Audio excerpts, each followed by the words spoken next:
히브리서 8장. 요점을 말하면 이렇습니다. 우리에게는 이와 같은 대제사장이 계십니다. 그분은 하나님 오른편에 권위 있게 앉으셔서 하나님께서 세우신 단 하나의 참 성소에서 예배를 주관하십니다. 대제사장에게 맡겨진 임무는 예물과 제물을 바치는 일입니다. 그것은 예수의 제사장직도 마찬가지입니다. 만일 그분께서 땅에 매여 계신 분이라면 제사장조차 되지 못하실 것입니다. 율법에 명시된 예물을 바치는 제사장이라면 이미 많이 있어서 그분을 필요로 하지 않을 것입니다. 이 땅의 제사장들은 하늘에 있는 참성소에서 무슨 일이 일어나는지를 보여주는 단서에 지나지 않습니다. 모세가 하늘에 있는 참성소를 언뜻 보고 장막을 지으려고 할 때 하나님께서 이렇게 말씀하셨습니다. 너는 산에서 본 모습 그대로 주위에서 짓도록 하여라. 그러나 예수께서 맡으신 제사장 직무는 다른 제사장들이 맡은 직무보다 훨씬 뛰어납니다. 그것은 그분께서 더 나은 계획에 따라 일하시기 때문입니다. 만일 첫 번째 계획인 옛 언약이 효력이 있었다면 두 번째 계획은 필요하지 않았을 것입니다.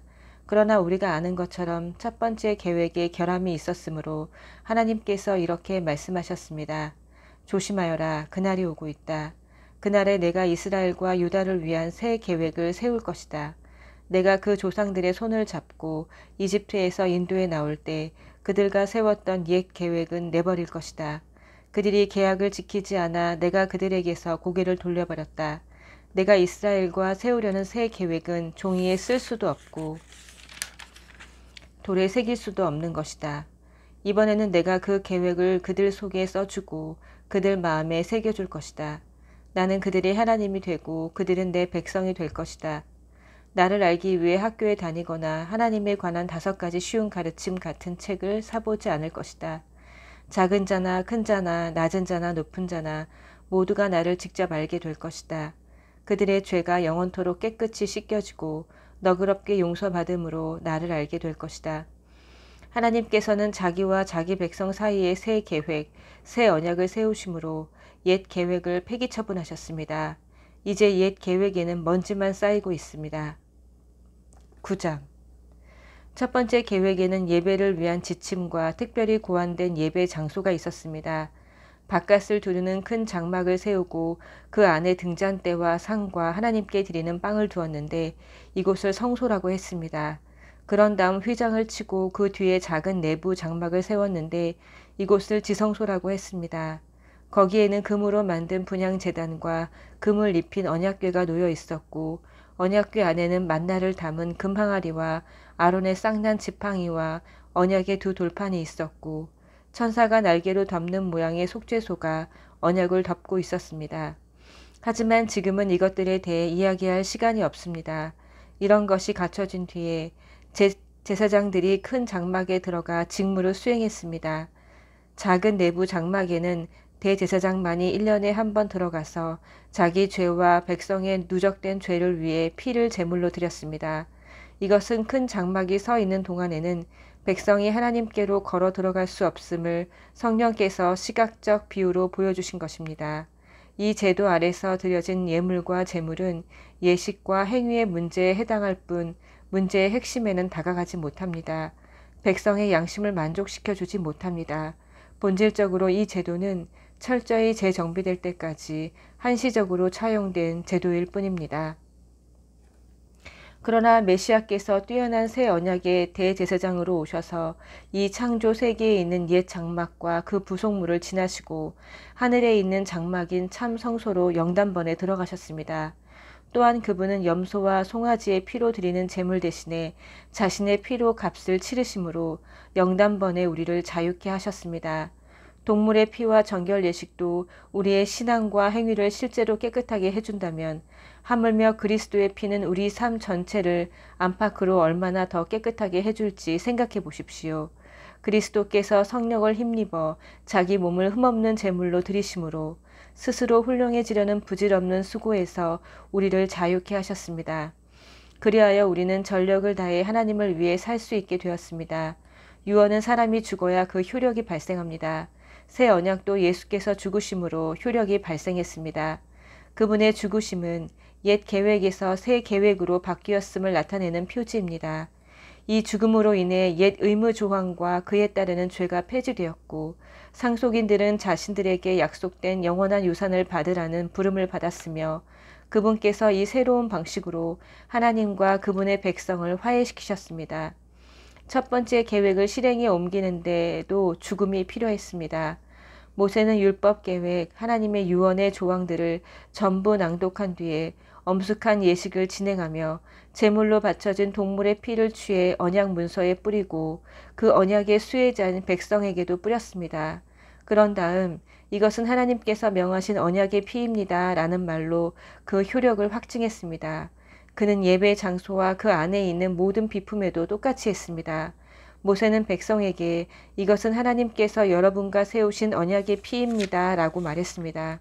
사실 유언에 담긴 모든 내용의 효력은 죽음에 달려 있습니다.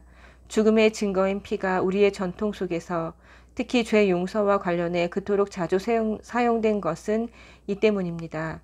이것으로 하늘에 있는 실체를 가리키는 그 모든 부차적 의식에서 피와 죽음이 왜 그토록 중요한 역할을 했는지 설명됩니다. 또한 지금 더 이상 동물 제물이 쓸모없고 필요 없게 된 것도 설명됩니다. 그리스도께서는 이 땅에 있는 성소로 들어가신 것이 아닙니다.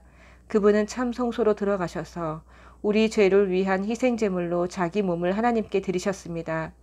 옛 계획 아래 있는 대제사장들은 해마다 동물의 피를 가지고 성소에 들어갔지만 그리스도께서는 그러실 필요가 없습니다.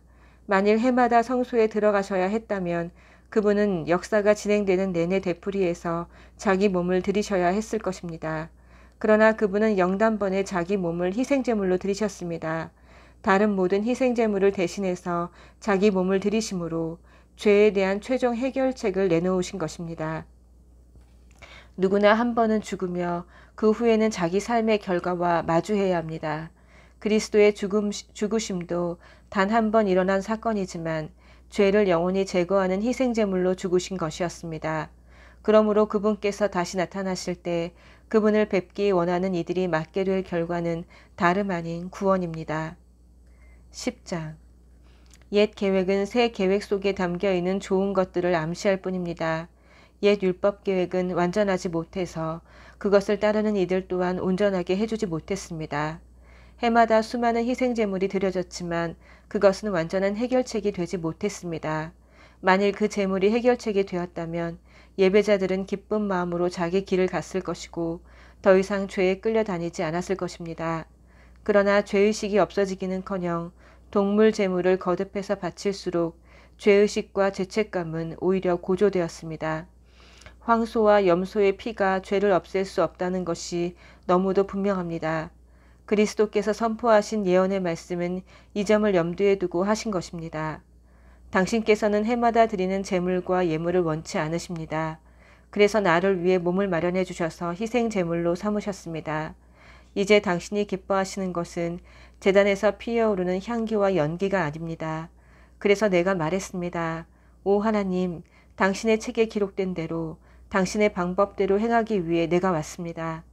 당신께서는 제물과 예물을 원치 않으십니다. 라고 말씀하실 때 그리스도께서는 옛 계획에 따른 의식을 언급하신 것입니다.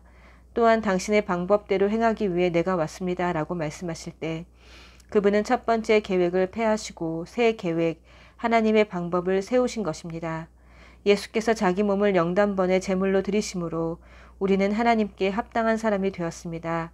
각 제사장들이 날마다 제단에 나아가 일하고 해마다 똑같은 제물을 드리지만 그런 것이 결코 죄 문제를 해결하지는 못합니다. 그러나 그리스도께서 제사장으로 죄를 위해 단 한 번 제물을 드리셨고 그것으로 모든 것이 끝났습니다.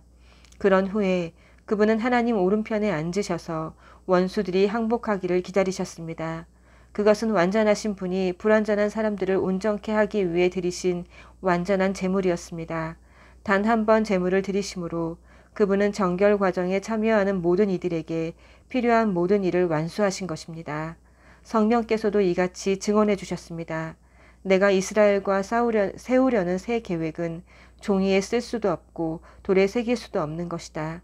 이번에는 내가 그 계획을 그들 속에 써주고 그들 마음에 새겨줄 것이다. 그러고는 이렇게 결론 지으셨습니다.